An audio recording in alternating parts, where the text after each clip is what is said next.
They called me a criminal. My face, they said, was the face of guilt.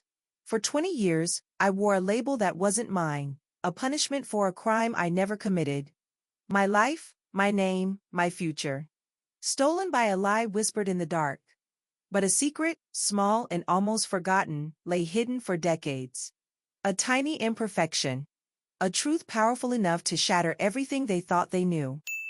My name is Sarah Miller, and for more than half my life, I lived under a shadow that wasn't my own. It clung to me, shaped me, and very nearly destroyed me. Now, after all these years, I need to speak the truth, not just for myself, but for the memory of the young woman I once was, a woman whose dreams were stolen in one devastating night. This is the story of a lie, a betrayal, and the long, arduous path to reclaim a life that was so cruelly taken, all because of a crime committed by my own twin brother, Ethan. It began in the quiet, unassuming town of Willow Creek, Ohio, a place where I believed my future was as bright and promising as a summer sunrise. Before the darkness descended, my life in Willow Creek was painted in the warm hues of contentment. I was 23, and the world felt full of possibilities. Willow Creek itself was one of those idyllic Midwestern towns where everyone knew your name, your parents, and probably what you had for breakfast. It was a place of front porch swings, 4th of July parades, and a comforting, if sometimes stifling, sense of community. I worked as an assistant teacher at the local elementary school, a job I adored for the bright, inquisitive faces of the children and the small joys of witnessing their daily discoveries. My days were filled with laughter, chalk dust, and the scent of old books. My true passion, however, lay in art. In my small apartment, canvases leaned against every wall, each one a world I was trying to bring to life with brushes and paint. I dreamed of opening a small community art gallery, a place where local artists could share their work, and where children could come after school to explore their own creativity. It was a modest dream, perhaps, but it was mine, a vision of beauty and connection I hoped to weave into the fabric of Willow Creek. I believed in the power of art to heal, to inspire, and to tell stories, never imagining the twisted story my own life would become. Adding to this canvas of hopeful expectation was Mark. He was a kind, steady man, a local builder with calloused hands and a smile that could melt any lingering winter frost. We were engaged, planning a small wedding for the following spring. Our conversations were filled with talk of a future together, a home we would build, a family we would raise. He understood my passion for art, even built me a sturdy easel for my birthday one year. With Mark, I felt safe, cherished, and utterly convinced that happiness was not just a fleeting dream, but a tangible reality we were building, day by day. In Willow Creek, I was known as Sarah, the quiet, artistic one. The responsible Miller twin. People saw me as dependable, perhaps a little shy, but always with a kind word or a helping hand. My paintings, often landscapes of the Ohio countryside or portraits capturing a certain light in someone's eyes, were occasionally displayed at the county fair, earning me quiet nods of approval. This reputation for integrity, for being the good daughter, the good neighbor, was something I valued, something I had unknowingly built, piece by piece, through simple acts of everyday decency. Then there was Ethan, my twin. We shared a face, but our paths had diverged early. While I found solace in books and art, Ethan sought excitement, often in places that led to trouble. He was the charming, restless one, quick with a smile and quicker with an excuse. Our parents, especially our father before he passed, had worried endlessly about him, about his penchant for risky ventures and the company he kept. I loved him, of course, he was my brother, but there was always a distance, an unspoken understanding that we were fundamentally different. He was a storm cloud on the horizon of my otherwise sunny life, a worry I kept tucked away. The day it all shattered began like any other. It was a crisp October evening. I'd come home from school, made a simple dinner, and then lost myself in my painting, a landscape of the Scioto River at dusk. Mark was out of town, visiting his parents, so the apartment was quiet, filled only with the scent of turpentine and the scratch of my brush on canvas. I remember feeling a sense of peace, a quiet satisfaction with the work unfolding before me. That peace, that ordinary, simple peace, was the last I would know for a very, very long time. It was the calm before a storm so violent it would tear my world apart. The knock on the door was sharp, insistent, tearing through the quiet cocoon of my evening. I wasn't expecting anyone. When I opened it, two police officers stood there, their faces grim, their presence filling my small doorway, instantly eclipsing the warm light from within. One of them, Officer Davies, a man I'd known vaguely since childhood, looked at me with an expression I couldn't quite decipher. He said my name, Sarah Miller, and then he uttered the words that would forever divide my life into before and after.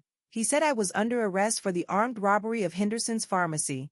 Confusion was my first reaction, a dizzying, nauseating wave. Henderson's pharmacy? Robbery. It made no sense. I tried to explain, my voice trembling, that there must be some mistake, that I'd been home all evening, painting. I gestured towards my easel, the wet paints, the canvas. But their faces remained impassive, their eyes hard. They said a witness had identified me. Me. The absurdity of it was a physical blow, knocking the air from my lungs. How could anyone mistake me for a robber? The idea was so alien, so utterly disconnected from who I was, that I felt like I was trapped in someone else's nightmare. The cold steel of handcuffs closing around my wrists was a brutal shock, a visceral confirmation that this nightmare was real. Being led out of my apartment building, past the curious, shocked faces of my neighbors, was a walk of profound shame. Their whispers felt like tiny, sharp stones pelting my skin. In that moment, everything I had built, my reputation, my quiet life, began to crumble. The town that had once felt like a warm embrace now seemed like a gallery of accusing eyes. The flashing lights of the police car illuminated the street, a garish spotlight on my sudden, inexplicable downfall. News of my arrest spread through Willow Creek like wildfire. In a small town, scandal is a hungry beast, and I was its latest offering. The story, I later learned, was that a figure matching my description, a woman with my build and hair color, had held old Mr. Henderson at gunpoint, emptying his till and his safe. The shock in the community quickly turned to a horrified, almost gleeful, sense of betrayal. Sarah Miller, the quiet school assistant, the artist, a violent criminal?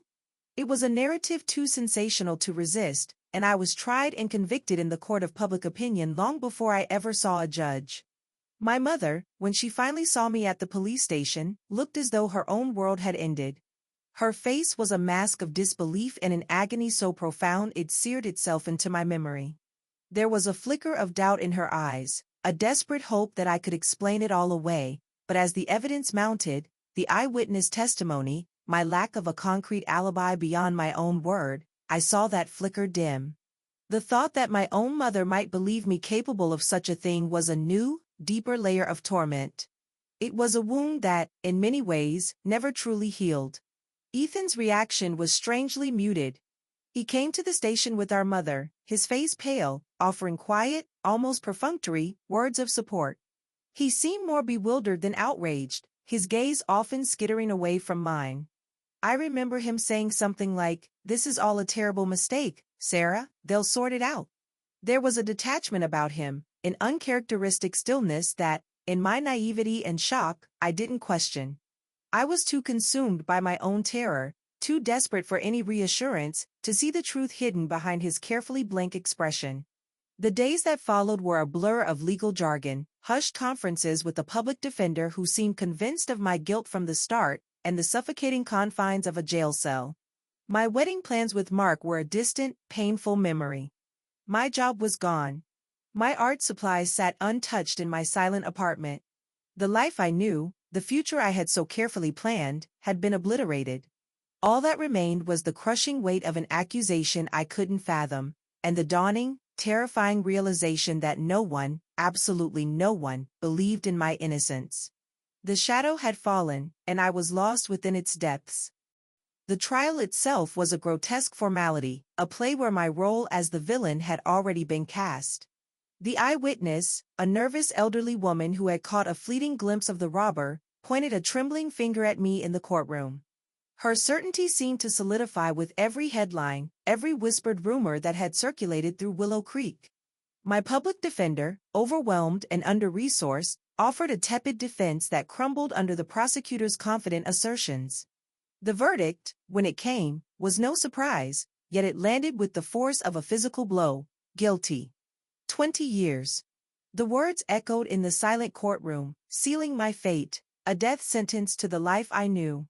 The gavel fell, and with it, the last vestiges of Sarah Miller, the innocent young woman from Willow Creek, vanished. The transition from the county jail to the state penitentiary for women was like descending into another circle of hell. The clang of steel doors, the impersonal shouts of guards, the constant thrum of hundreds of captive lives pressed together in a symphony of despair, it was an assault on every sense. I was stripped of my name, reduced to a number. My clothes were replaced with a coarse, ill-fitting uniform, another layer of my identity peeled away. The early days were a blur of fear and disorientation. I learned to keep my head down, to make myself as small and invisible as possible, to navigate the complex, unwritten rules of survival in a place where kindness was a forgotten currency and vulnerability was a fatal weakness. Hope, in those initial months, was a fragile thing I tried to nurture in the barren soil of my cell. I wrote letters, desperate, pleading letters to Mark, to my mother, to anyone I thought might listen, might still believe in me. Mark's replies, at first filled with a bewildered sorrow, grew shorter, less frequent, until they stopped altogether. The silence from him was a separate, private agony. My mother's letters were a torment of a different kind. Beneath the carefully chosen words of maternal concern, I could read the lines of her heartbreak, her confusion, and the unspoken, devastating belief in my guilt. Each letter felt like a fresh stab to my already wounded spirit. As weeks bled into months, and months into years, the grim reality of my sentence began to solidify. 20 years. An eternity. The initial shock gave way to a dull, persistent ache, a resignation that settled deep in my bones. The world outside my prison walls continued, I knew, but it felt distant, unreal, like a story being told about a place I could no longer reach. The vibrant colors of my former life faded, replaced by the monotonous grays and browns of the prison. My dreams of an art gallery, of a family, of a future, withered and died, unmourned because there was no energy left for anything but the daily struggle to simply exist. The news of my mother's death arrived on a stark, gray morning, delivered by a chaplain with practiced, impersonal sympathy. A heart attack, he said, sudden. I remember sinking to the cold floor of my cell, the world tilting, a silent scream trapped in my throat. She had died believing her daughter was a violent criminal. The weight of that knowledge was unbearable, a fresh layer of guilt and sorrow heaped upon the already crushing burden I carried. I hadn't been there for her. I hadn't been able to clear my name in time for her to know the truth. Her death, in my mind, became another crime for which I felt responsible, another casualty of Ethan's devastating lie. This grief was a solitary confinement of its own, a cold, dark space within me where no light could penetrate. The years in prison passed with a brutal, soul-crushing monotony. I learned to build walls around myself, to show no emotion, to trust no one. I read voraciously, anything I could get my hands on from the meager prison library, finding a temporary escape in the lives and worlds of others. Sometimes, with the stub of a pencil and a scrap of paper, I would sketch, not the bright landscapes of my past, but the stark lines of the prison bars, the haunted faces of my fellow inmates, the shadows that seemed to pool in every corner. It was a way to document the desolation, to give form to the emptiness that consumed me. The day of my release, after 2 decades behind bars, was not a moment of joyous liberation, but one of profound disorientation. The world outside was louder, faster, overwhelmingly brighter. I was 43 years old, a stranger in a land that had moved on without me. Willow Creek was an impossibility, a place too saturated with ghosts and bitter memories. I took a bus to a city hundreds of miles away, a place where no one knew my name, where I hoped the label of ex-convict might be less visible. I found a small, dingy room in a rundown part of town, the anonymity a cold comfort. Finding work was a demeaning, soul-crushing ordeal. The box on every application, "Have you ever been convicted of a felony?" was a scarlet letter, a brand that immediately disqualified me from most opportunities. The few jobs I managed to secure were menial, low-paying, and temporary. The looks of suspicion, the hushed whispers when my past inevitably surfaced, were constant reminders that my debt to society, in the eyes of many, would never truly be paid. The stigma was a heavy cloak I couldn't shed, no matter how hard I tried to be invisible. Trust had become a foreign concept. I kept to myself, avoiding eye contact, shying away from any interaction that might lead to questions, to the inevitable discovery of my past. My small room became my sanctuary and my cell, a place where I could retreat from a world that felt hostile and judgmental. The vibrant, hopeful young woman I had been was a ghost, a faint memory. In her place was a hardened, wary survivor, her spirit deeply scarred, her capacity for joy seemingly extinguished. Loneliness was a constant companion, a familiar ache. My art, once a source of joy and a conduit for dreams, became my only means of processing the darkness that had consumed so much of my life. I bought cheap paints and canvases from a second-hand store. The images that emerged were stark, unsettling. Twisted figures, faces contorted in silent screams, landscapes of perpetual twilight. Bars featured prominently, sometimes overtly, sometimes subtly woven into the compositions, a constant reminder of the years stolen from me. Painting was no longer about beauty or connection, but about giving voice to a pain too deep for words, a raw, visceral outpouring of grief and rage. This was my existence for many years after my release. A half-life, lived in the shadows, haunted by the past, and devoid of any real hope for the future. I was adrift, a ship without a rudder, simply trying to stay afloat in a sea of regret and unexpiated injustice. The fire that had once burned so brightly within me had been reduced to a single, stubborn ember, glowing faintly in the oppressive darkness, a tiny, almost imperceptible refusal to be completely extinguished by the weight of the lie that had defined my life for so long. The isolation was profound. Sometimes, staring at my bleak paintings, I wondered if this was all that was left for me. A quiet, solitary life, punctuated by the ghosts of what might have been, and the ever-present ache of my mother dying without knowing the truth. The injustice wasn't just the years lost, but the very essence of who I was, stolen and replaced with a monstrous caricature. There were moments, fleeting but potent, where a spark of defiance would flicker within that deep well of sorrow. A whisper that said, "This isn't over." But how could one woman, alone and broken, ever hope to unravel a lie so deeply entrenched, a lie protected by time and the indifference of the world? Years continued to pass in this manner, each one a near-identical copy of the last. I was now in my late 50s, the lines on my face a testament to the harsh sun of my experiences rather than the gentle weathering of a life well lived. The city where I'd sought anonymity had become a familiar prison of my own making. My small apartment, filled with its dark canvases, was my world. The fire within me, that tiny ember of defiance, had all but flickered out, or so I thought. I had accepted my fate, or at least, I had stopped actively fighting against the memory of it.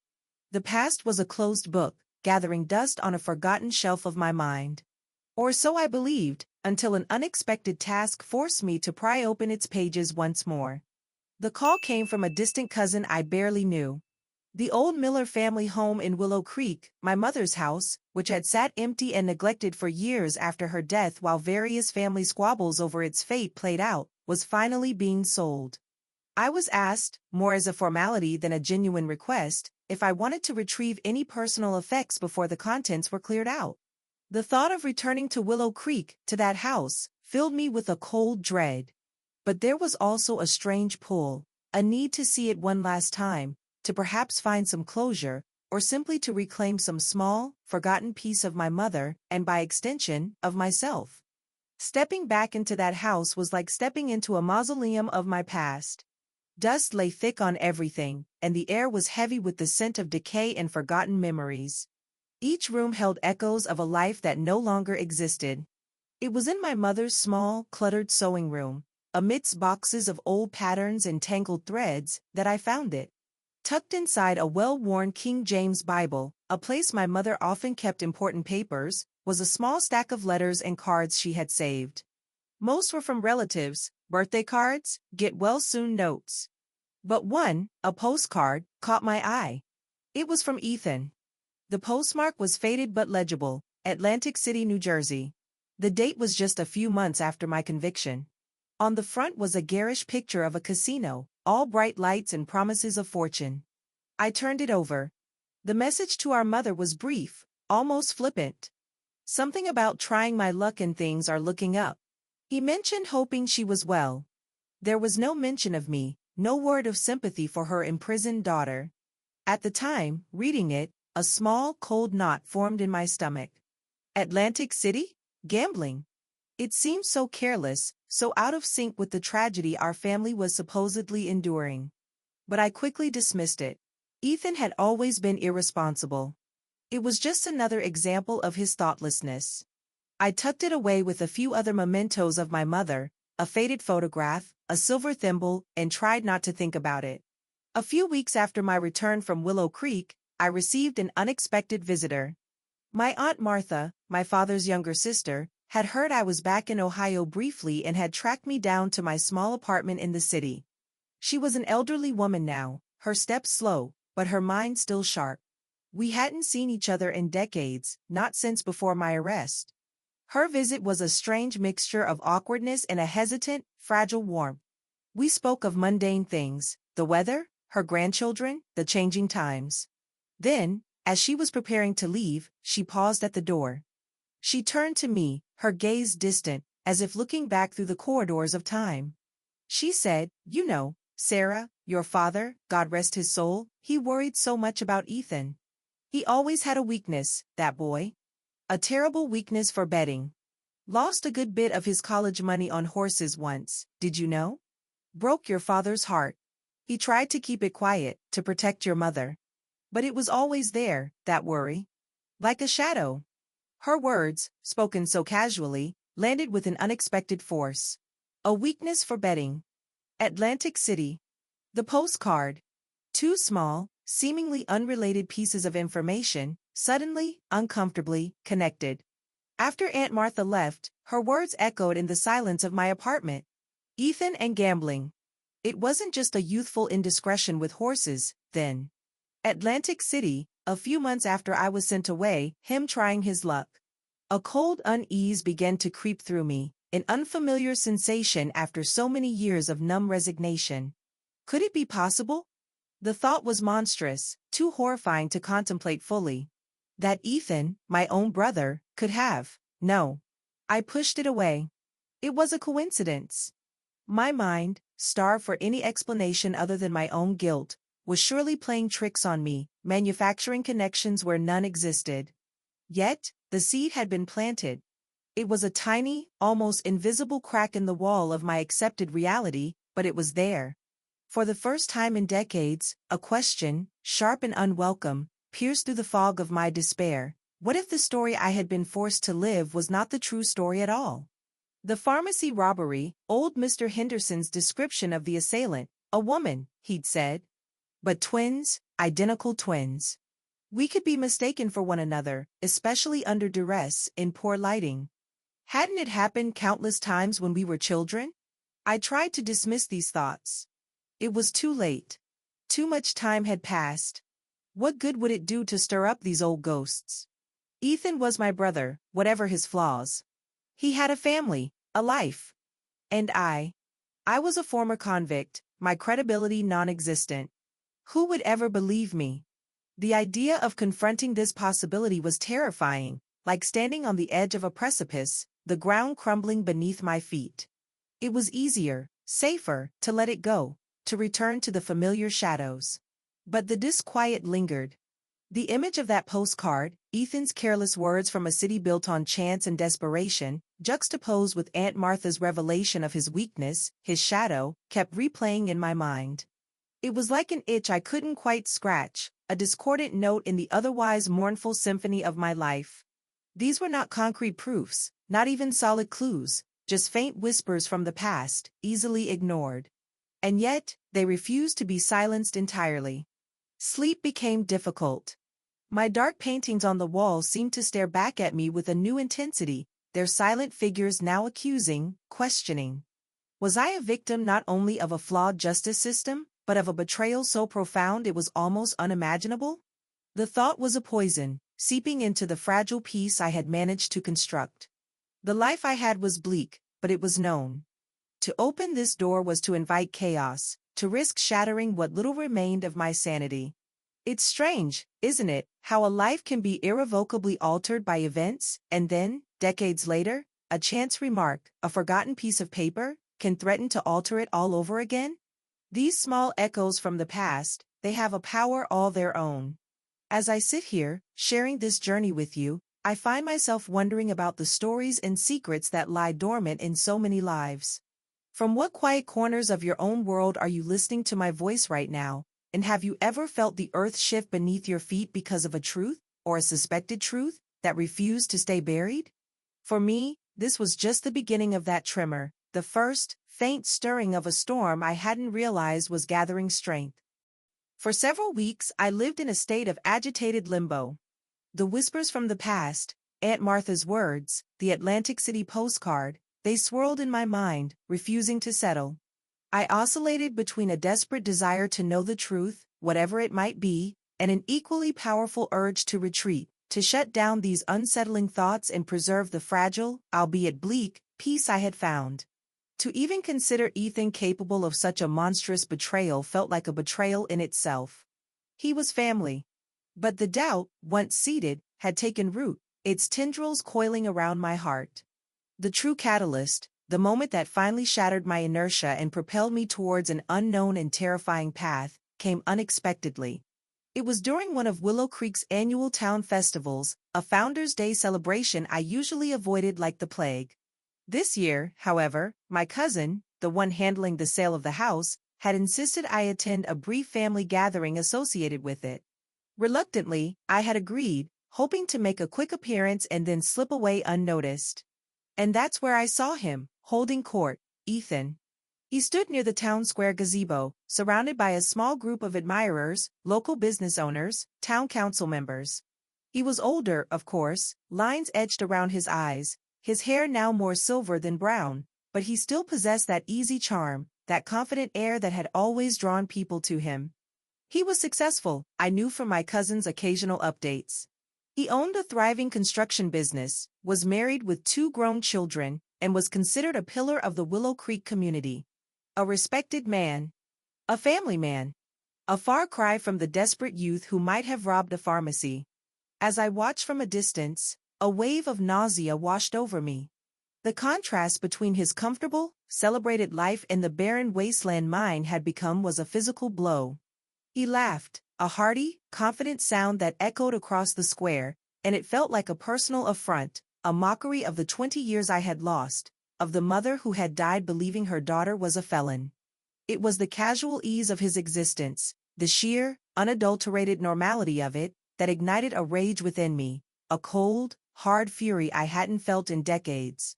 He eventually spotted me, hovering on the periphery. His smile faltered for a fraction of a second before reasserting itself, transforming into an expression of polite, almost pitying, concern. He excused himself from his entourage and made his way towards me.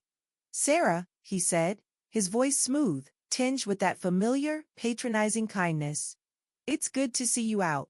I hope you're doing well."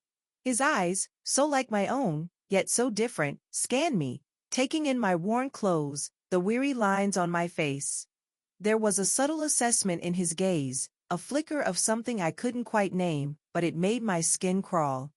We exchanged a few awkward pleasantries. He spoke of his children's achievements, his business successes, the upcoming charity golf tournament he was organizing.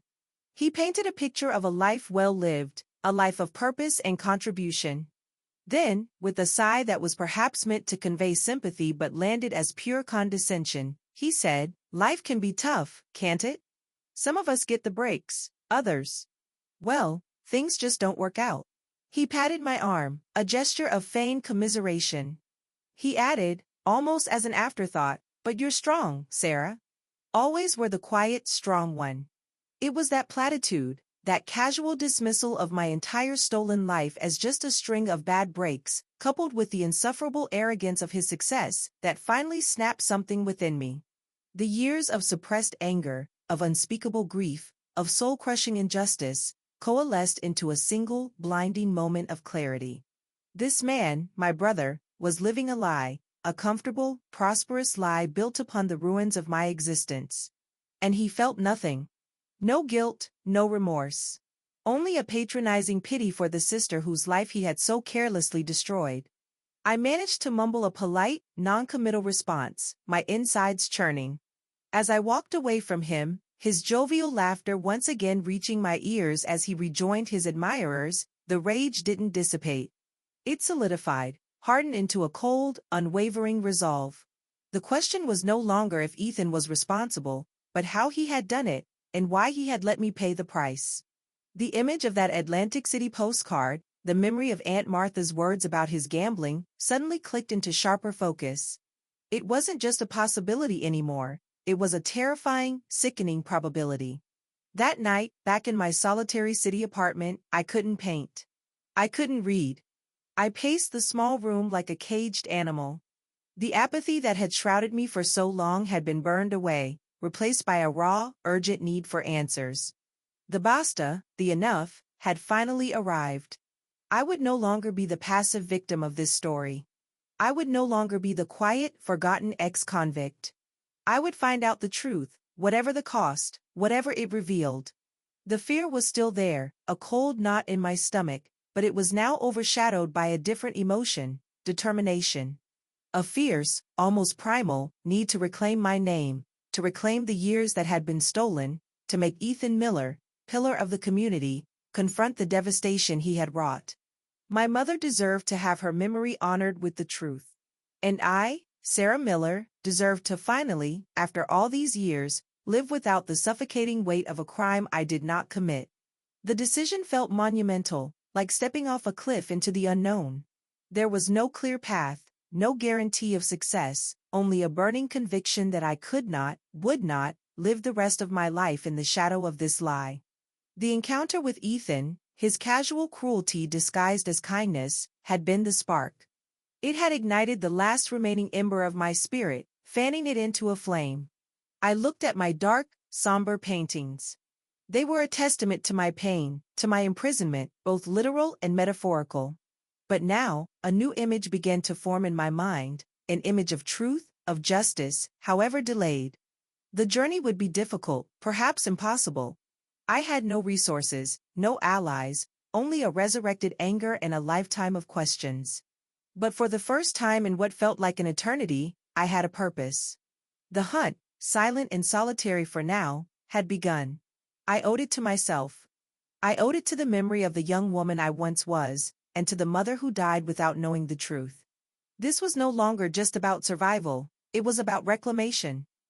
The first, tentative steps of my quiet investigation felt like fumbling in the dark. Where does one even begin to unravel a 35-year-old lie, especially with no resources, no experience, and a past that screamed unreliability? My anger, while a powerful motivator, needed direction. I started with what little I had, the faint whispers from the past and the cold, hard facts of my own conviction. I decided my first concrete action would be to obtain the official records of my case, something I had avoided for decades, the pain of reliving it too acute. The process of requesting the archived police reports, court transcripts, and witness statements was a bureaucratic ordeal, each form filled out, each phone call made, a small act of confronting the machinery that had crushed me. Weeks later, a thick manila envelope arrived. For several days it sat on my small kitchen table, unopened, radiating a malevolent energy. Finally, summoning every ounce of courage I possessed, I tore it open. Reading through those documents was like walking through a field of broken glass, each page a fresh laceration to my soul. There it all was, in stark black and white, the eyewitness identification, the flimsy alibi I couldn't corroborate, the damning lack of evidence pointing to anyone else. But as I forced myself to read more carefully, to look beyond the official narrative that had condemned me, small inconsistencies, or rather, unexplored avenues, began to emerge.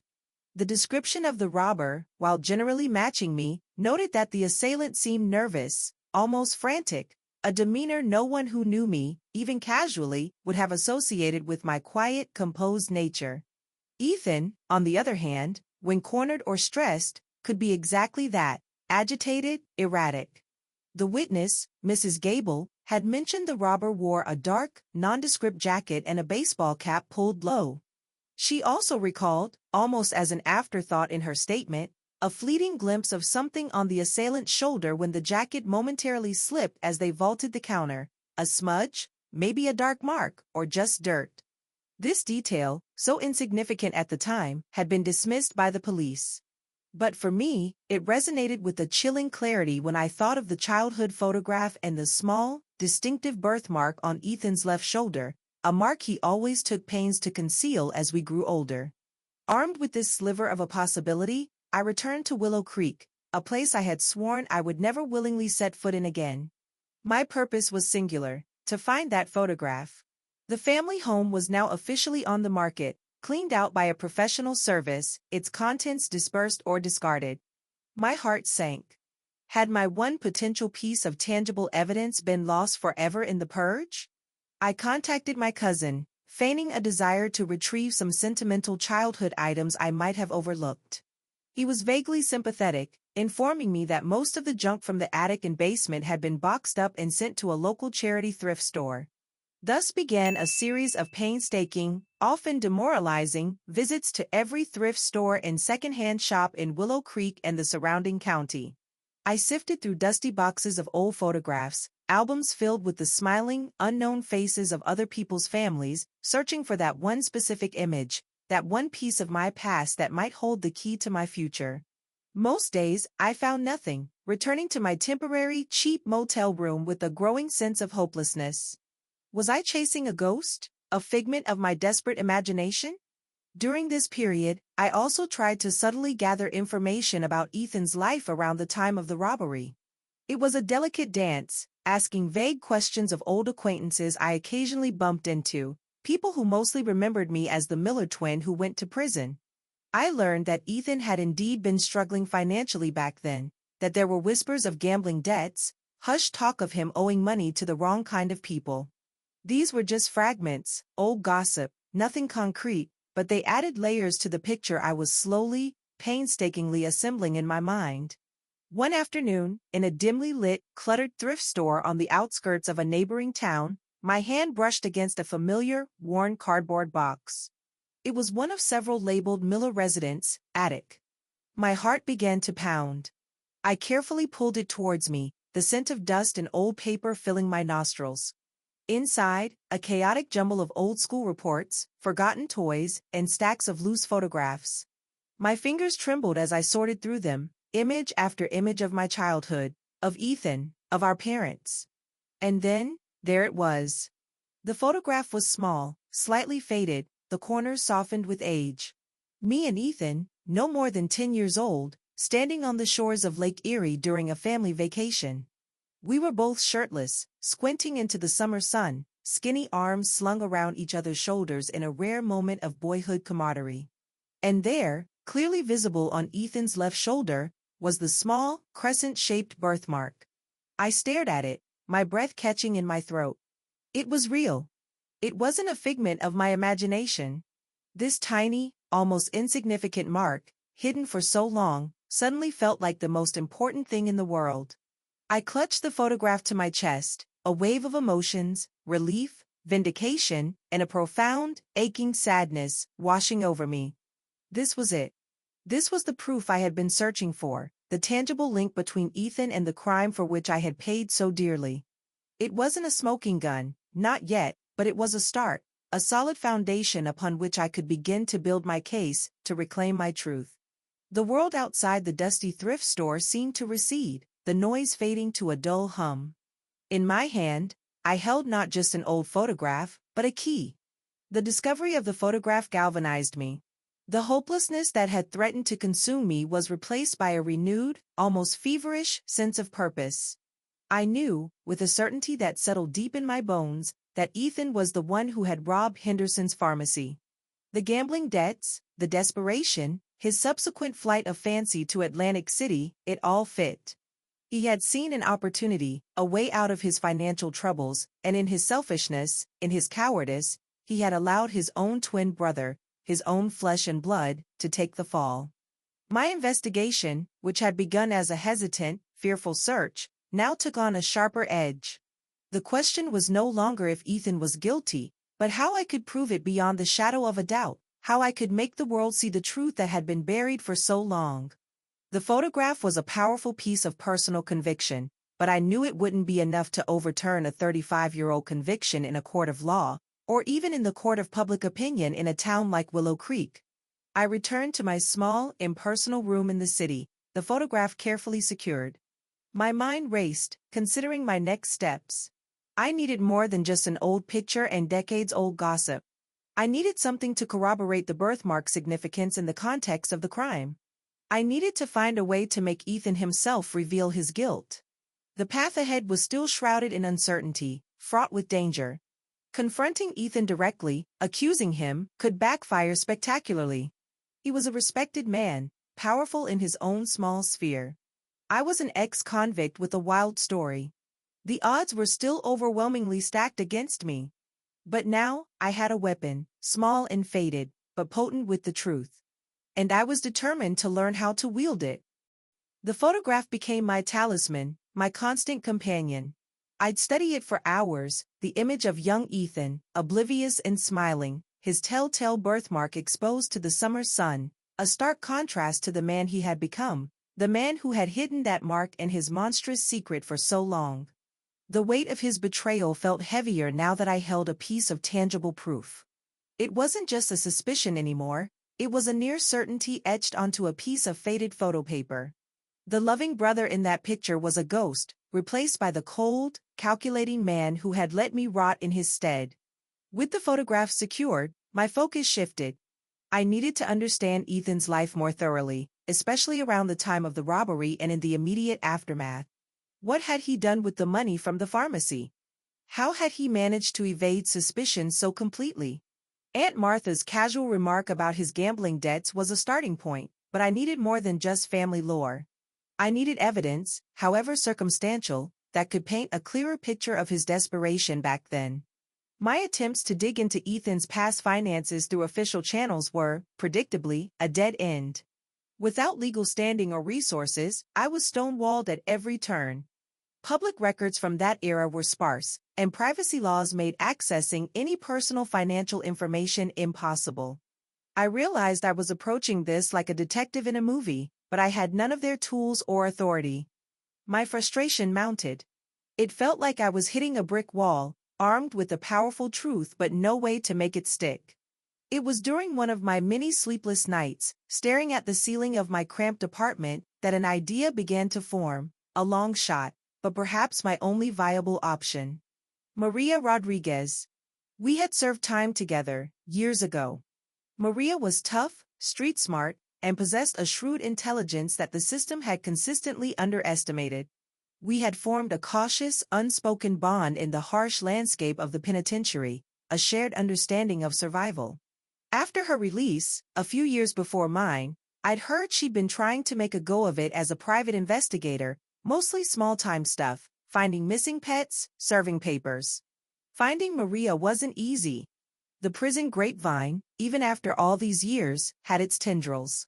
A few discreet inquiries, a couple of hushed phone calls to old contacts I hadn't spoken to in ages, and eventually, I had a number. When I finally heard her voice on the other end of the line, raspy and familiar, a wave of unexpected emotion washed over me. I explained my situation, concisely, factually, laying out what I knew, what I suspected, and the photograph I had found. There was a long silence on the other end.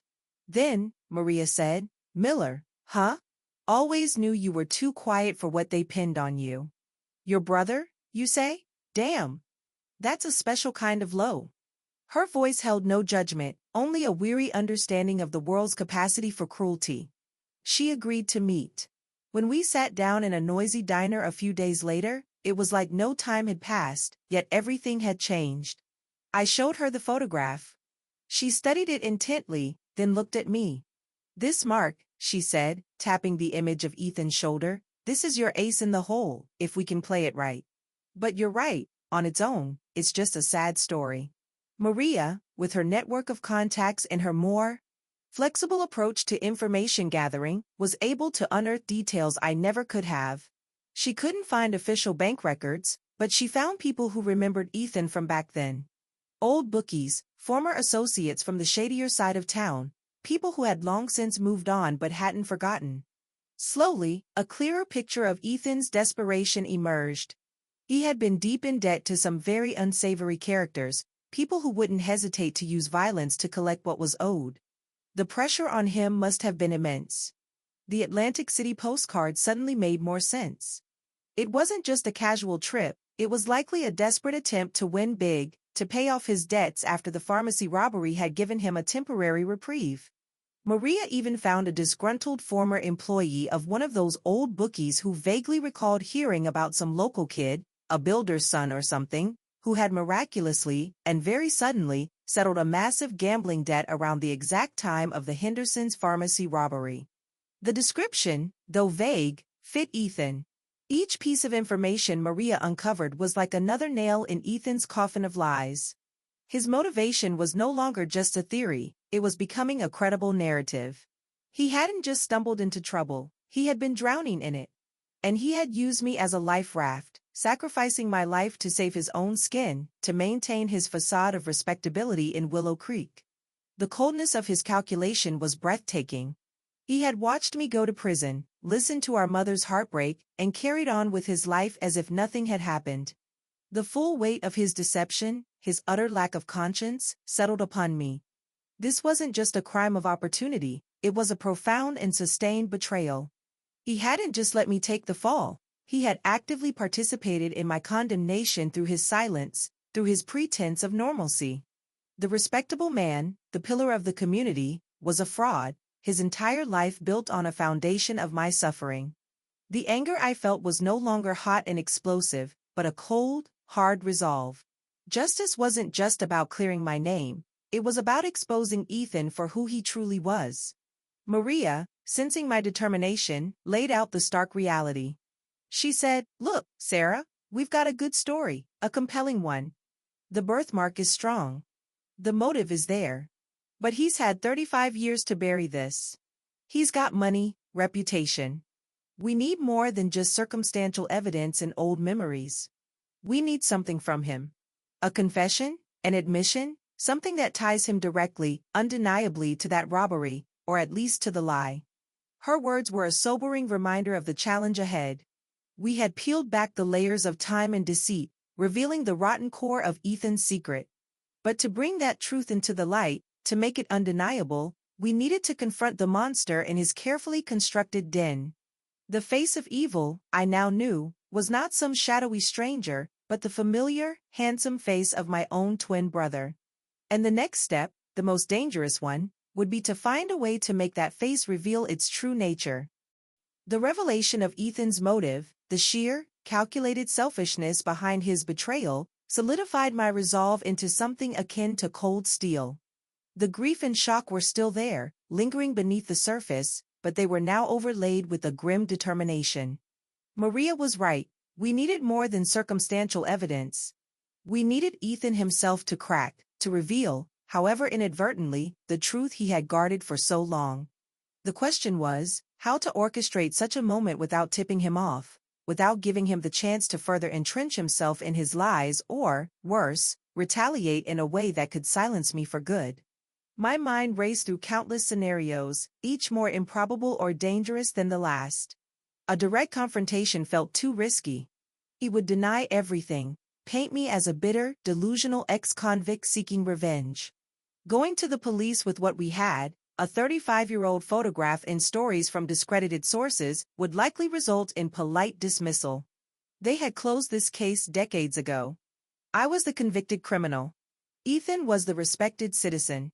The system was designed to protect men like him, not to listen to women like me.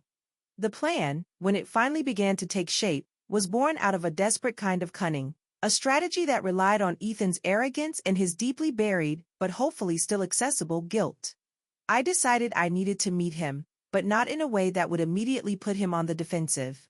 I would use the pretext of the sale of our mother's house, a legitimate family matter, something that would seem natural, almost expected. The house itself, the repository of so many family memories, both good and bad, would be the stage.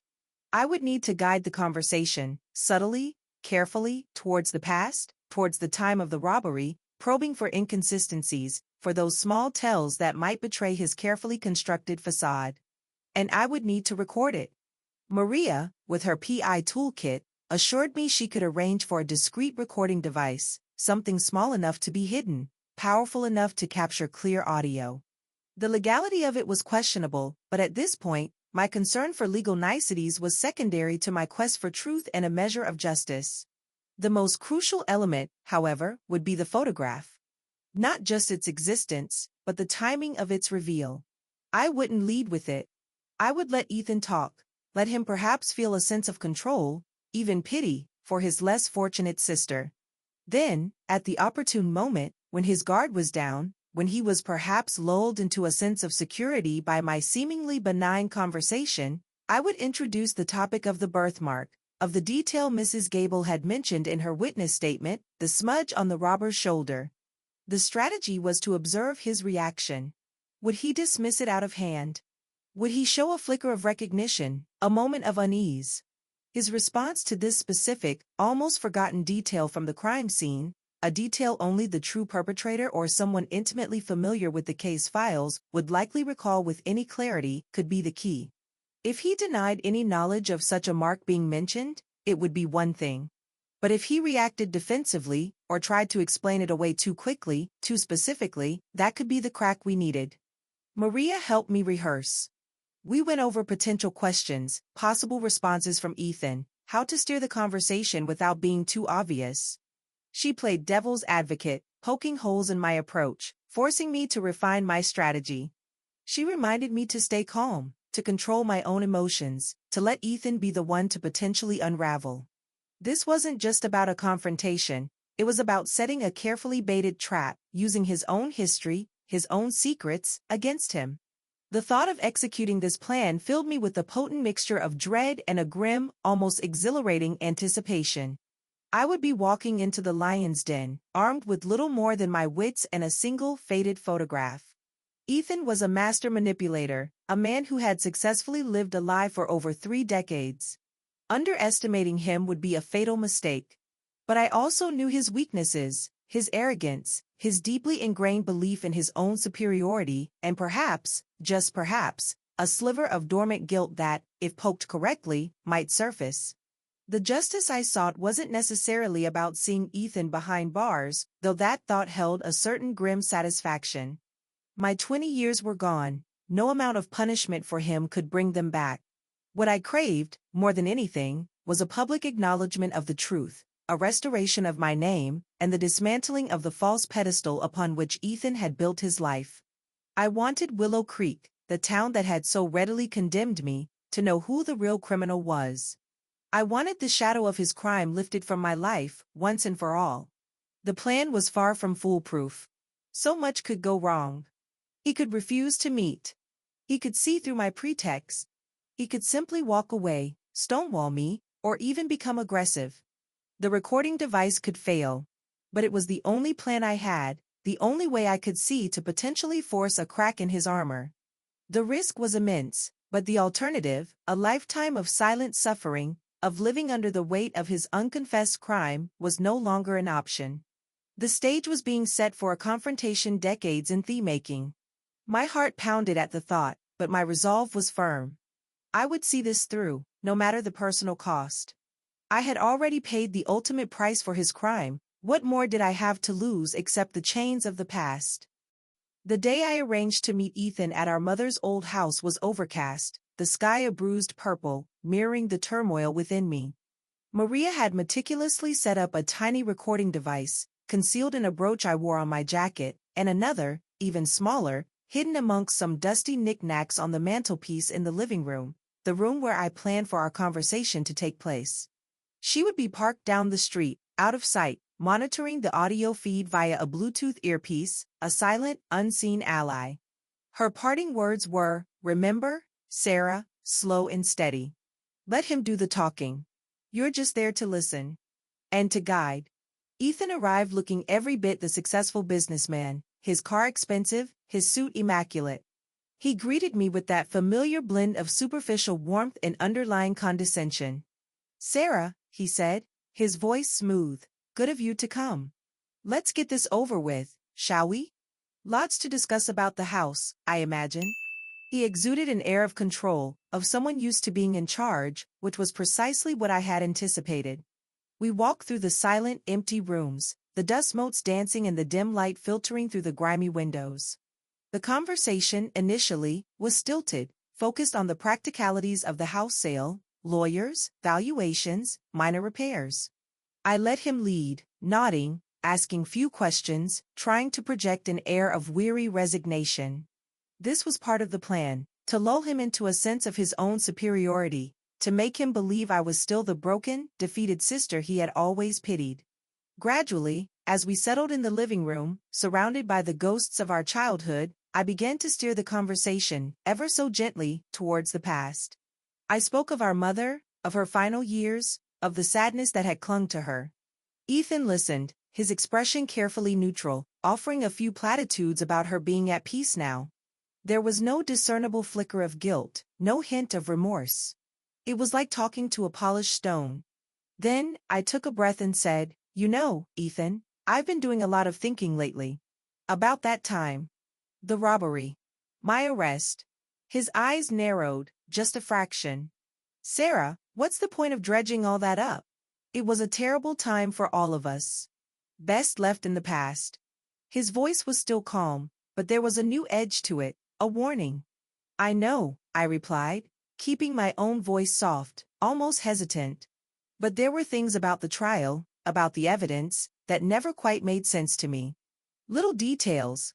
I paused, letting the silence stretch, watching him. He shifted in his chair, a subtle sign of discomfort. "Like what, for instance?" he asked, a hint of impatience creeping in. "Well," I said, "that witness, Mrs. Gable. She mentioned something. Something about the robber's shoulder. When his jacket slipped as he went over the counter. She said she saw a mark, or a smudge. Do you remember that being brought up? It was in the police reports." I watched him closely, my heart hammering against my ribs. This was it.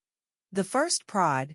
Ethan frowned, a carefully constructed look of thoughtful recollection. "A mark? No, I don't recall anything like that. Sarah, it was over 30 years ago. Details get fuzzy. Besides, what does it matter now?" He waved a dismissive hand. His denial was smooth, too smooth perhaps. He was trying to shut down this line of questioning, to steer us back to safer waters. "It's just. I found an old photograph recently," I continued, my voice steady despite the tremor I felt inside. "A picture of us, as kids, at the lake. You didn't have your shirt on." I saw a flicker in his eyes then, a tiny, almost imperceptible tightening around his mouth. He knew where this was going, and he prompted, his voice a little too sharp. "And you have a birthmark, Ethan," I said, my gaze locking with his. "A small crescent-shaped mark on your left shoulder. The same shoulder Mrs. Gable mentioned seeing a mark on." The silence in the room was absolute, thick and heavy. Ethan stared at me, his face pale, his carefully constructed composure beginning to fray at the edges. For a moment, I thought he might explode, or simply walk out. He licked his lips, his eyes darting around the room as if looking for an escape route. Then, he laughed, a short, brittle sound that held no mirth. "A birthmark? Sarah, are you serious? That's what this is about. You think some childhood birthmark, a smudge a confused old woman might have seen, means, what? That I robbed the pharmacy?" His voice dripped with scorn, but underneath it, I sensed a current of panic. "I'm just saying it's a strange coincidence, Ethan," I pressed, keeping my tone even. "And there's another thing. I was reading the old case files. Mrs. Gable described the robber as grabbing a specific brand of antacid from behind the counter, a brand Mr. Henderson kept on a low shelf, almost hidden. It was a detail never released to the press, never mentioned in open court. Only someone who was there, who saw it happen, or who had access to the full police report, would know that." Ethan stood up abruptly, his face flushed. "This is insane, Sarah. You're dredging up ancient history, twisting things. What are you trying to imply?" His voice was louder now, the smooth veneer cracking to reveal the anger beneath. "I came here to talk about the house, not to listen to your delusional fantasies." Was it a fantasy, Ethan, that you were in a lot of financial trouble back then? I asked, my own voice rising slightly, matching his intensity. That you owed money, dangerous money, from gambling? Was that Atlantic City postcard you sent Mom, talking about trying your luck just a few months after I was convicted, also a fantasy? He took a step towards me, his eyes blazing. How dare you? He hissed. How dare you try to smear my name with these lies? After everything I've done for this family, for this town. He was losing control, the carefully maintained mask slipping. He was reacting exactly as Maria and I had hoped he might, with anger, with denial, but also with a distinct lack of specific, credible counter-arguments. He wasn't calmly refuting, he was aggressively deflecting. The only lie here, Ethan, I said, my voice now ringing with the strength I didn't know I possessed, is the one you've been living for 35 years. The lie that put me in prison for your crime. He stopped, his chest heaving. He looked at me, and for a fleeting second, I saw something in his eyes beyond the rage. I saw fear. And in that fear, I saw the truth. He knew. He knew I was right. The recording devices, I prayed, were capturing every word, every nuance of his panicked defense. The tension in the room was a palpable thing, a coiling serpent ready to strike. The trap had been sprung. Now, I just had to wait and see if he would fully ensnare himself. Ethan's face was a mask of fury, but his eyes darted around the room like a trapped animal. He seemed to be struggling for words, for a way to regain control of a narrative that was rapidly slipping from his grasp. The silence stretched, thick with unspoken accusations and decades of buried truth. He opened his mouth, then closed it, a muscle twitching in his jaw. The carefully constructed edifice of Ethan Miller, respected citizen, was visibly crumbling. You have no proof, he finally spat out, his voice hoarse. Nothing but wild accusations and a senile old woman's ramblings from 30 years ago. You think anyone will believe you? An ex-convict with a vendetta? He was trying to reassert dominance, to intimidate me back into silence, but his words lacked their earlier conviction. The fear I had glimpsed was still there, lurking beneath the bluster. I have the photograph, Ethan, I said, my voice surprisingly calm and steady. The one showing your birthmark. The same mark Mrs. Gable mentioned. And I have more. I have people who remember your gambling debts, your desperation. I have the timeline that shows you suddenly flush with cash right after I was sent away. Each word was a carefully aimed stone, chipping away at his defenses. He began to pace the small living room, his movements agitated, his hands clenching and unclenching. This is a nightmare, he muttered, more to himself than to me. You've concocted this whole insane story. He ran a hand through his hair, his composure completely gone. He looked less like a pillar of the community and more like the desperate young man he must have been all those years ago, cornered and out of options. The nightmare, Ethan, I said, my voice ringing with the weight of all my stolen years, was mine. 20 years in a cage, while you lived your comfortable life, built on my suffering. Our mother died believing her daughter was a violent criminal, Ethan. Did you ever think about that? Did you ever once feel a shred of guilt? He flinched as if struck. The mention of our mother seemed to pierce through his anger, touching something raw. For a moment, his shoulders sagged, and a flicker of an unidentifiable emotion crossed his face. Was it pain? Remorse? Or just the despair of being caught? It was impossible to tell. But it was a crack, a definite crack in his armor. I did what I had to do, he stammered, his voice barely a whisper. I was young, stupid. I made mistakes. I was in over my head. It wasn't a full confession, not yet, but it was an admission of something, a step away from the outright denial. The recording devices, I prayed, were capturing this subtle but crucial shift. Mistakes? I echoed, my voice laced with incredulity. You call destroying my life, letting me take the fall for your crime, a mistake? You call letting our mother die in shame and sorrow a mistake? My anger, so long suppressed, was now a cold, controlled fury. No, Ethan. That wasn't a mistake. That was a choice. A deliberate, cruel choice. He sank into a nearby armchair, his head in his hands. The fight seemed to drain out of him, replaced by a weary, defeated slump. The silence in the room was broken only by his ragged breathing. I stood watching him, a maelstrom of emotions churning within me, triumph, yes, but also a profound sadness for the brother I had lost long before this moment, for the family that had been irrevocably broken. The time had come for the final reveal, the moment to lay bare the full extent of his deceit and my vindication. The town's Founders' Day celebration was still ongoing, the main speeches scheduled for later that afternoon in the town square. Ethan, as a prominent local figure, was slated to give one of those speeches. It was the perfect public stage for the truth to finally be heard. I let the silence hang for another minute, letting him stew in the realization of his exposure. Then, I spoke, my voice clear and resolute. Ethan, Willow Creek is celebrating its history today. I think it's time they learned a piece of that history that's been buried for far too long. Your history. And mine. He looked up, his eyes wide with a dawning horror. What are you talking about? What are you going to do? I'm going to tell them the truth, Ethan, I said. I'm going to tell them about the robbery, about your gambling debts, about the birthmark, and about the brother who let his twin sister rot in prison to save himself. I have the photograph. And Ethan, I leaned in slightly, I have this entire conversation recorded. His face went ashen.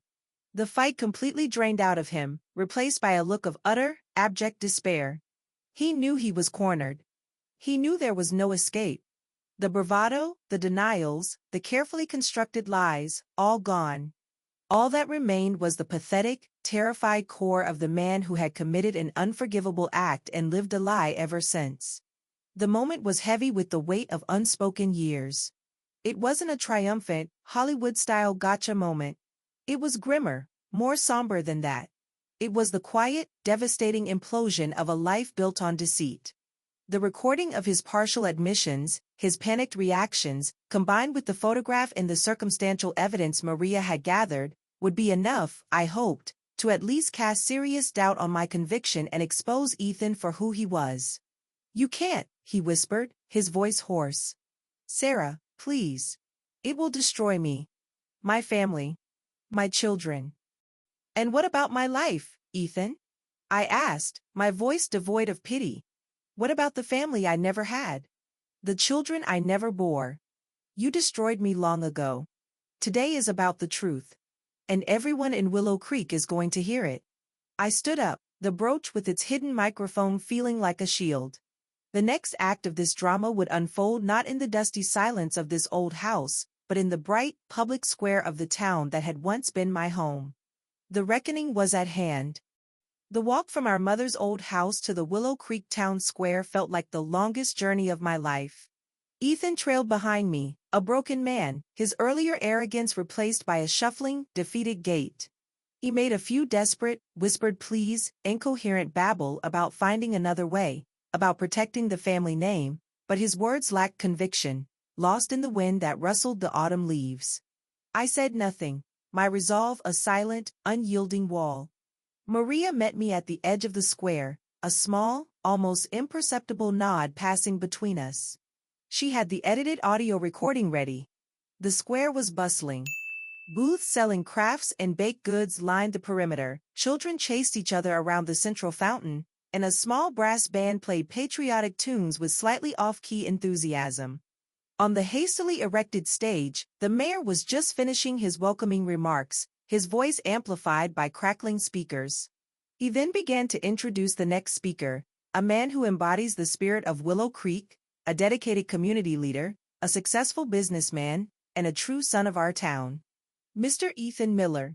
A smattering of polite applause rippled through the crowd as Ethan, looking pale and unsteady, was nudged forward by a well-meaning councilman.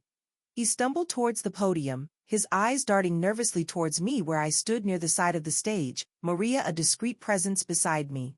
He clutched his prepared speech, his hands trembling so violently the papers rattled. He cleared his throat, opened his mouth, but no words came out. He looked utterly lost, a man on the precipice of his own public execution. This was my moment. Before the mayor or anyone else could intervene, before Ethan could utter a single syllable of his fabricated persona, I strode purposefully towards the side steps of the stage. Maria, as planned, handed a small, powerful portable speaker and a connected audio player to a surprised-looking young volunteer who was managing the sound system, with a quiet, authoritative instruction to patch this in when I give the signal. I stepped onto the stage, taking the auxiliary microphone from its stand. A murmur ran through the crowd. Who was this woman? What was happening? The mayor looked confused, then annoyed. Ethan stared at me, his face a mask of pure terror. I looked out at the assembled faces of Willow Creek, the people who had once been my neighbors, my friends, the people who had so readily believed the worst of me. My name is Sarah Miller, I began, my voice amplified, clear and surprisingly strong, cutting through the confused chatter. Some of you may remember me. Many of you condemned me. 35 years ago, I was convicted of robbing Henderson's pharmacy. I served 20 years in prison for a crime I did not commit. Gasps rippled through the crowd. Eyes widened. People craned their necks, trying to get a better look. Ethan seemed to shrink, to physically diminish, under the collective gaze. For 35 years, I continued, my voice gaining power, the real criminal has lived among you. He has enjoyed your respect, your friendship, your accolades. He has built a life, a family, a reputation, all while knowing his twin sister, his own flesh and blood, was suffering for his crime. I paused, letting my words sink in. The square was utterly silent now, save for the rustling of leaves. All eyes were on me, and on Ethan, who looked as though he might collapse. I have proof, I declared, my voice ringing with conviction. Proof that has been hidden for decades. I have a photograph. I held up a large, mounted blow-up of the childhood picture, showing Ethan's distinct birthmark. This is my twin brother, Ethan, as a boy. Note the birthmark on his left shoulder. The eyewitness to the robbery, Mrs. Gable, mentioned seeing such a mark on the assailant's shoulder when his jacket slipped. A detail conveniently overlooked at the time. Another wave of murmurs, louder this time, more shocked. People were turning to look at Ethan, their expressions shifting from confusion to dawning disbelief, to horror. His wife, seated in the front row with their children, stared at him, her face ashen. But I have more than just a photograph, I said, my gaze sweeping across the crowd, then settling on Ethan. I have Ethan's own words. I nodded to Maria, who gave the signal. Suddenly, Ethan's voice, panicked and raw, filled the square from the speakers, an edited but damning selection from our conversation in the old house. I did what I had to do. I was young, stupid. I made mistakes. I was in over my head. Followed by his defensive, this is insane, Sarah. You're dredging up ancient history, twisting things. And his aggressive denial when I mentioned the antacid brand, how would I know that? I wasn't there, a detail, I then explained to the crowd, that only the perpetrator or police would know. The effect was devastating. The crowd recoiled as if struck. Ethan's wife let out a small, strangled cry and covered her mouth, her eyes wide with horror and betrayal. Their children looked on, confused and terrified. The pillars of the community who had moments before been lauding Ethan now stared at him with expressions of shock and disgust. The silence that followed the recording was profound, a vacuum of disbelief. Ethan stood frozen at the podium, exposed, humiliated, his carefully constructed world shattering around him in real time. He didn't deny it. He couldn't. His own voice, his own fear, had condemned him more effectively than any accusation I could have leveled. He looked from me to the crowd, then to his family, his face a ruin of shame and despair. Then, chaos erupted. Shouts of disbelief, of anger, of pity, for me, this time. Reporters, who had been there to cover the mundane Founders' Day speeches, suddenly swarmed forward, microphones and cameras thrust towards the stage. The mayor, flustered and red-faced, tried to restore order, but it was useless. The truth, once unleashed, had a momentum all its own. In the midst of the uproar, I saw a few familiar faces from my past. Old neighbors who had shunned me, former school friends who had whispered behind my back. Their expressions were a mixture of shame, shock, and a dawning, horrified understanding. Some looked away, unable to meet my gaze. Others stared, as if seeing me for the first time. Aunt Martha, standing near the back, had tears streaming down her face, but she was nodding, a look of fierce pride in her eyes. The mirror had been shattered. The carefully polished image of Ethan Miller, and by extension, the comfortable self-perception of Willow Creek, lay in fragments. The reactions were raw, unfiltered. There was no attempt at reconciliation from Ethan's immediate family. His wife simply stood, took her children by the hand, and walked away from the stage, from him, without a backward glance. The condemnation was swift and brutal. The town that had so quickly judged me now turned its full fury on the man who had deceived them all. The spectacle of his public unmasking was complete. The immediate aftermath of my public revelation was a whirlwind. Police officers, initially there for crowd control, quickly became involved as the implications of my accusations, and Ethan's recorded admissions, sank in. Ethan himself seemed to have crumpled, a husk of the confident man he had been. He was quietly escorted away, not in handcuffs, not yet, but under a cloud of suspicion so thick it was palpable. The Founders' Day celebration had unceremoniously ended, overshadowed by a scandal that would undoubtedly become a dark chapter in Willow Creek's history. For me, the moment the truth was out, a profound, almost unbearable, weight lifted from my shoulders. It wasn't elation I felt, not exactly. It was more like the exhausted relief of a marathon runner finally crossing the finish line after a grueling, decades-long race. I had spoken my truth, and the world had, for the first time, listened. As the crowd began to disperse, still buzzing with shock and speculation, a few people approached me hesitantly. An elderly woman, her face etched with remorse, whispered, "Sarah, I am so terribly sorry. We were wrong." A former classmate, his eyes filled with the shame I recognized, simply nodded, unable to speak. These small acknowledgments, these tentative olive branches, were a balm to a wound that had festered for 35 years. The days that followed were filled with legal proceedings, media attention, and a slow, painful reckoning for the town of Willow Creek. The district attorney's office, armed with my testimony, the recording, the photograph, and Maria's painstakingly gathered evidence of Ethan's past debts, reopened the Henderson Pharmacy robbery case. While the statute of limitations for the robbery itself had long passed, the new evidence painted a clear picture of perjury, obstruction of justice, and a monumental deceit. Ethan's carefully constructed life imploded. His business suffered, his social standing evaporated, and his family disintegrated under the weight of his betrayal. I chose not to stay in Willow Creek to witness his downfall. My purpose had been to reclaim my name and expose the truth, not to revel in his destruction, though a certain grim satisfaction was undeniable. I returned to my small apartment in the city, but it felt different now. The shadows that had once seemed to cling to the walls had receded. My paintings, those dark, tormented canvases, now looked like relics from a past life, a testament to a pain that was finally beginning to lose its suffocating grip. The legal system, slow and cumbersome as it was, eventually moved towards a formal exoneration for me. It was a complex process, but the evidence was compelling. The day the judge officially overturned my conviction, declaring me innocent of all charges, was a quiet, personal victory. There were no cheering crowds, no dramatic courtroom scenes. Just me, my lawyer, and the quiet satisfaction of justice, however delayed. My name was cleared. The stain was gone.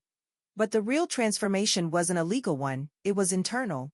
The years of bitterness, of corrosive anger, had begun to dissipate, replaced by a sense of profound peace. I was no longer defined by the label of ex-convict or victim. I was Sarah Miller, a woman who had faced an unimaginable injustice and had, against all odds, fought for and found the truth.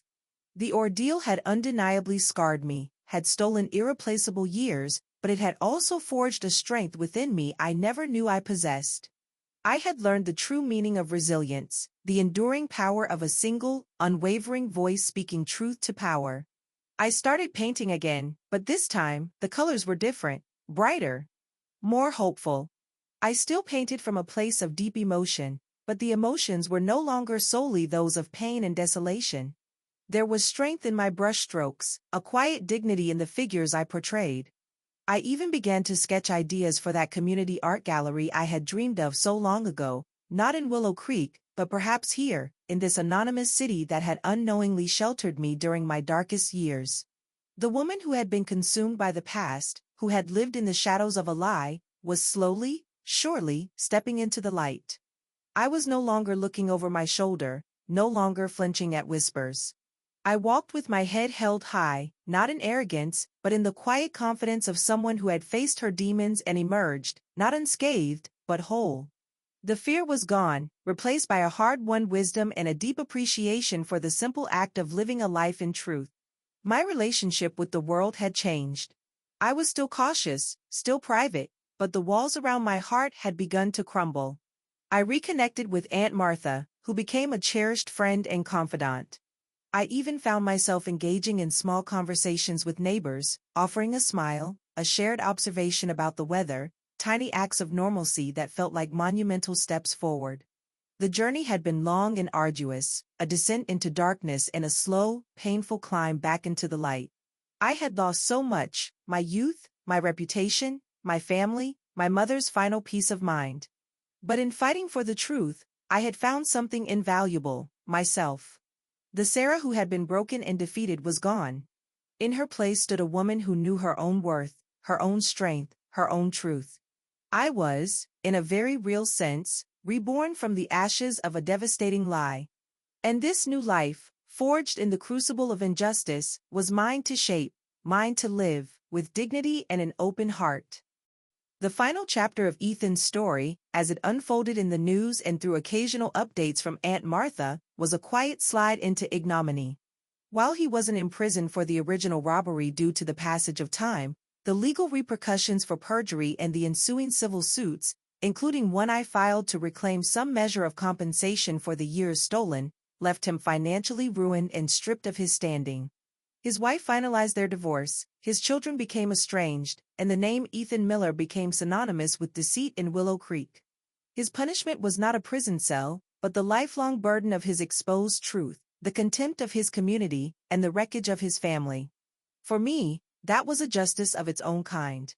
My own life, in contrast, began to bloom in unexpected ways. The exoneration brought with it a small settlement from the state, enough to provide a measure of security I hadn't known in decades. It wasn't about the money, but it allowed me to finally breathe, to make choices not dictated by sheer survival. The first thing I did was find a small storefront in a quiet, diverse neighborhood in the city. It needed a lot of work, but it had good light. My dream of a community art space, so long dormant, began to take shape. I named it the Phoenix Gallery, a nod to the rebirth I felt I had undergone. It wasn't grand, but it was mine. I filled it with my own new, brighter paintings, and I put out a call for local artists, especially those whose voices were often unheard. The response was heartwarming. Soon, the walls were alive with a vibrant tapestry of styles and stories, a testament to the resilience of the human spirit. We started offering free workshops for children from low-income families and art therapy sessions for seniors. The gallery became a small beacon of creativity and connection, the very thing I had yearned to create all those years ago. One afternoon, while I was hanging a new exhibit, a man walked into the gallery. He looked vaguely familiar, older, his hair graying, his face etched with the lines of a life lived. It was Mark, my ex-fiancé. He stood there for a long moment, just looking at me, an expression of profound regret in his eyes. He told me he had followed my story in the news, that he had been horrified, ashamed of his own lack of faith in me all those years ago. He apologized, deeply, sincerely. I listened, my heart surprisingly calm. The anger, the bitterness I might have once felt towards him, had long since faded. He was a ghost from a different lifetime, a reminder of a path not taken. I accepted his apology, not for him, but for myself, another act of letting go of the past. We spoke for a while, sharing a sad, quiet acknowledgement of what had been lost. When he asked, tentatively, if there was any chance for us, I gently told him no. That Sarah, the one you knew, she doesn't exist anymore, Mark, I explained. But I like the woman I've become. And she's moved on. He understood. His visit, in a strange way, brought a final, gentle closure to that chapter of my life. I never sought out Ethan. I never felt the need to. My justice was in the truth being known, in my name being cleared, and in the life I was now building. Forgiveness, for him, was not something I felt capable of, or even interested in offering. His actions were too profound, the damage too deep. But I also refused to let him occupy any more space in my life, even in my anger. He was a closed chapter, a cautionary tale. My focus was on the present, on the future, on the vibrant colors I was now painting, both on canvas and in my life. The shadow of the false accusation, once so all-consuming, had finally, truly lifted. It would always be a part of my story, a testament to the darkness I had endured, but it no longer defined me. I had found my voice, reclaimed my narrative, and in doing so, had discovered a strength and a purpose I never knew I possessed. The journey had been unimaginably painful, but it had led me here, to this place of peace, of creativity, of quiet, resilient joy. Life is a strange and unpredictable canvas. Mine had been marred by a devastating betrayal, painted over with years of injustice. But with perseverance, with courage, and with the unyielding power of truth, I had managed to scrape away the darkness, to reveal the clean canvas beneath, and to begin, once more, to paint my own story, in my own colors. And this time, the masterpiece would be one of resilience, of hope, and of a hard-won, deeply cherished freedom. Perhaps my story resonates with a moment in your own life, a time when the weight of injustice felt unbearable, or when the truth seemed impossibly out of reach. It's in sharing these human experiences, these journeys through darkness and into light, that we find common ground and strength. If you've been moved by Sarah's journey, consider subscribing for more stories of resilience and the enduring power of the human spirit. And I'd be truly interested to know, from what corner of the world are you listening to this story unfold today?